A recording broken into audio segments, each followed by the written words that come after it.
Ayon sa ilang taga-Widows War, na parang nagsisiraw si Bea Alonzo na nagpa-Thanksgiving party pa siya para sa mga kasamahan niya sa kanilang drama series.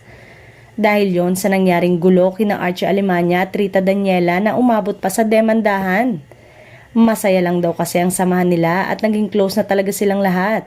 Kaya naisipan ni Bea na mag-host ng party para sa kanilang lahat. Ang huling pa-party pa raw na ginawa ni Bea ay noong pre-pandemic pa at wala pa siya noon sa GMA7.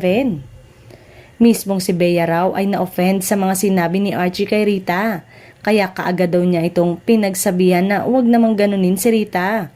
Pero nagtiwala pa rin daw si Rita na magpahatid kay Archie na nangulit na siya na ang maghatid dahil pareho lang daw pala silang taga Cavite. Pagkatapos ng insidenteng yon ay kaagad na ipinarating daw ni Rita ang nangyari sa GMA7 at sinikap daw ng Sparkle na pag-ayusin silang dalawa. Tinanggal na agad si Archie sa Widow's War at kalaunan ay sinunod na si Rita. Sa buong akala raw nila ay okay na kay Rita at nag-agree na itong hindi na siya maghabla. Sa ngayon ay wala nang show si Archie sa GMA7 at duda ng karamihan. Baka hindi na raw ito bibigyan ng show. Si Rita naman ay sa All Out Sundays na lang.